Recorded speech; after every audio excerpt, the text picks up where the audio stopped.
Some things, obviously, people get very off about, especially when they're that serious allegations. So we apologize for being a part of it. Can't wait to hear what Aaron has to say about it. Hopefully those two will just be able to settle this, you know? Yeah. And that is ESPN's Pat McAfee apologizing and trying to extricate himself in his show from a potential defamation battle between comedian Jimmy Kimmel and NFL quarterback Aaron Rodgers. But I can see exactly why Jimmy Kimmel felt the way he felt, especially with his position. But I think Aaron was just trying to talk shit. Now, did it go too far in a lot of people?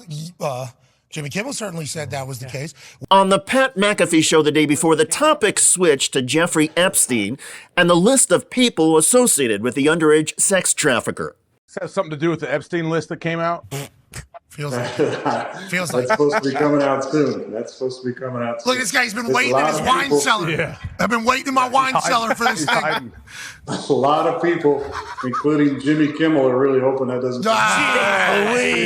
There is no evidence Jimmy Kimmel ever met Jeffrey Epstein, and on most things outside of football, Aaron Rodgers is not exactly Mr. Credibility. All right, obviously, a clip from this particular program was run on Jimmy Kimmel's show whenever Aaron brought up the list, and then Jimmy mocked him for it. Mm-hmm. Aaron has not forgotten about that, but here we are. Yeah, I'll tell you what, if that list comes out, I definitely will be popping some sort of bottle. Hey, you've been calling for it for a few years now. While Rodgers may have dreamt about popping bottles, Jimmy Kimmel soon took to social media.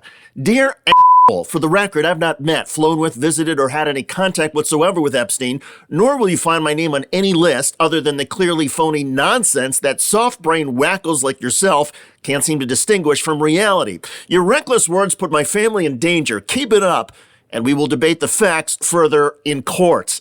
Kimmel's threat went viral, in part helped by former ESPN anchor Keith Olbermann, who wrote, Jimmy, for God's sake, sue Aaron Rodgers 12. Do you need help? All help. McAfee himself has been sued before for defamation, and given that he and Kimmel both work for ABC, McAfee moved quickly to step away from the fight. Whenever you're freewheeling and dealing in here, you know, and you're having conversations, letting it fly. They can certainly lead to some places that cause like international news and things like that. And whenever there's accusations made about people, that can lead to lawsuits. Now, listen, I've been in one before with Brett Favre. Now, how'd that case end? Well, it ended with me having to read a letter basically stating that I know nothing that anybody else doesn't know publicly already, that I'm not in the know for that whole thing. And then that was kind of disappeared, but that was a big thing for a long time. Yeah. How did that come? Well, we just started making jokes about stuff. We started talking about stuff. And then our show, I think that is a good part of what we do, is we're able to kind of just roll with the punches. But that is Aaron and Jimmy. They've been jousting a bit. I don't know, you know? So, like, we obviously don't like the fact that we're associated with anything negative ever. We like our show to be an uplifting one, a happy one, a fun one, but it's because we talk try to make light of everything. Some things, obviously, people get very off about, especially when they're that serious allegations. So we apologize for being a part of it. Can't wait to hear what Aaron has to say about it. Hopefully those two will just be able to settle this, you know? Not court-wise, but be able to chit-chat, move along. Because remember, you're allowed to disagree with people's opinions. You're allowed to say, like, I don't...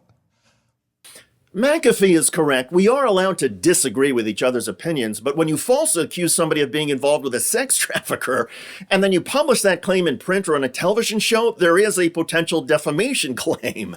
Most television hosts who are on top of these issues will quickly challenge a guest who makes a defamatory claim and point out that the show or broadcast channel does not believe the claim or have any information to support it. And then the channel gets to be removed from any court litigation. McAfee said he was broadcasting on just 2 hours of sleep, so perhaps he wasn't thinking clearly when Aaron Rodgers went off the deep end. Nonetheless, McAfee was wise to apologize and issue the statement he did. But remember, Pat McAfee has a record of not just giving Aaron Rodgers a platform, but paying Rodgers a lot of money to spew his crap. Even though Rodgers has misled the public on the COVID vaccine and virus safety measures, Rodgers has still received more than $1 million from McAfee to appear on the ESPN program every week. McAfee admits it. So Pat McAfee is not exactly innocent in this.